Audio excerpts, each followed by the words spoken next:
Έλα μάγκες μου, βραδινή μετά από καιρό. Σημερινό θέμα του βίντεο. Αρχικά ο Αναστάσης πήρε μηχανάκι και του έχει βγει το αίμα.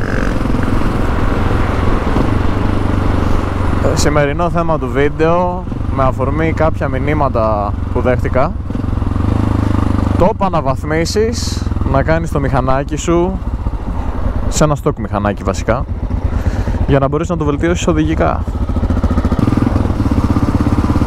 Νούμερο 1 αναβάθμιση: σωληνάκια φρένων, παιδιά, σωληνάκια υψηλής, σε συνδυασμό με καλά τακάκια και καλά υγρά φρένων. Πρώτα φτιάχνουμε τα φρένα και μετά φτιάχνουμε τα γκάζια. Είναι λίγο pricey, αλλά αξίζει.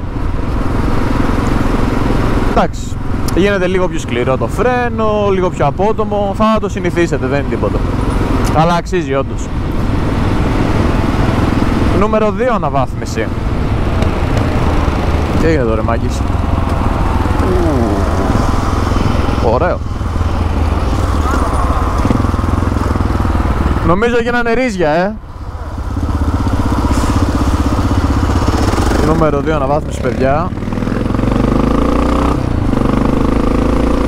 Εξάτμιση. Μόνο τελικό για αρχή. Δίνει πολύ στο μηχανάκι.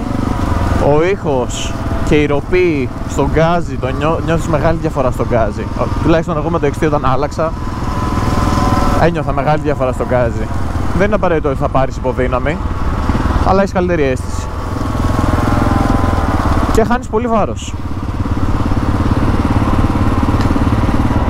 Άλλη μια ακόμα μόντα που αξίζει είναι λεμί, και εκεί έρχεται η ολόσωμη ουσιαστικά που λένε. Αλλάζεις λαιμούς. Συνήθως οι μηχανές έρχονται εργοστασιακά με σιδερένιους λαιμούς, τουλάχιστον οι πιο παλιές. Τώρα οι πιο καινούργιες κάποιες έχουν ανοξίδωτο, αλλά και πάλι κερδίζεις γιατί αφαιρείς καταλύτη, οπότε κερδίζεις πάλι σε βάρος και κερδίζεις βασικά και στην αναπνοή της μηχανής, το πώς ανασένει το μηχανάκι σου. Είναι όλα έτσι κάπως καλύτερα. Επόμενη αναβάθμιση, φίλτρο αέρος. Εγώ συγκεκριμένα στο XT φοράω K&N φίλτρο, γιατί δεν υπάρχει DNA.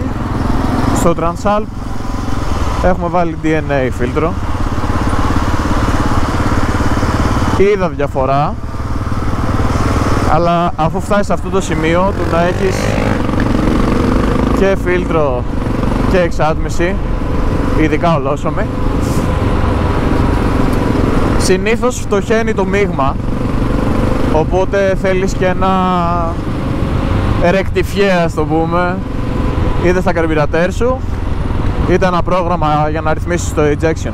Γενικά θέλει μια ρύθμιση το μείγμα, συνήθως φτωχαίνει, και το φτωχό μείγμα σημαίνει μεγάλη θερμοκρασία στον κύλινδρο και δεν παίρνεις και την μέγιστη δυνατή απόδοση του κινητήρα, δηλαδή μπορεί να σου δώσει κάτι της παραπάνω. Μετά εντάξει, πολύ καλή αναβάθμιση είναι ένα τιμόνι. Πιο παλιά στα XT τα τιμόνια ήταν κάπως περίεργα, κάπως κλειστά προς τα μέσα. Με το fatbar το τιμόνι δηλαδή εγώ είδα μεγάλη διαφορά. Βοηθάει το να φτιάξεις τη θέση οδήγησης στο πώς σε βολεύει, δηλαδή να κάνεις μια πιο άνετη σέλα, πιο ψηλή, πιο κοντή, να ρυθμίσεις το τιμόνι, καβαλέτα, ή και να αλλάξει ένα τιμόνι για να είναι εκεί που βολεύεσαι.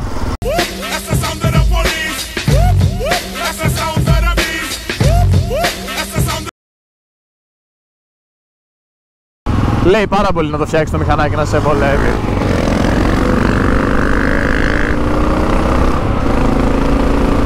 Του είχε πιει το αίμα, μετά μου λέει και η βενζίνη.